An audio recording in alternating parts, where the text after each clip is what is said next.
நிலையில் இருக்காரோ அதுக்கேற்ப அவருடைய பலன் இருக்கும்.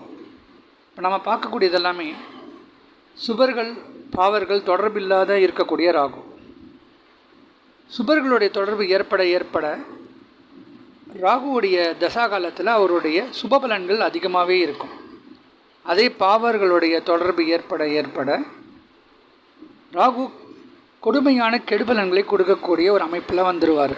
ஒருவேளை ராகுவோட சனி சேர்க்கை, செவ்வாய் சேர்க்கை, செவ்வாயோடைய பார்வை, சனி செவ்வாய் ராகுவோடைய கூட்டு சேர்க்கை இப்படிலாம் அமையப்பெற்றது அப்படின்னா கடுமையான கெடுபலன்கள் இந்த ராகு திசையில் அமையறதுக்கு சான்ஸ் இருக்குது. ஒருத்தருடைய வாழ்க்கையில் அகல பாதாளத்துக்கு அவரை தள்ளிவிடக்கூடிய சூழலும் ஏற்படும்.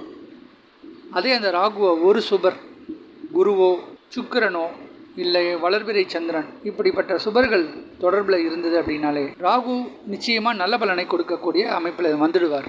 அப்போ கெடுபலன்கள்ங்கிறதே அங்கே பெரிய அளவுக்கு இருக்காது.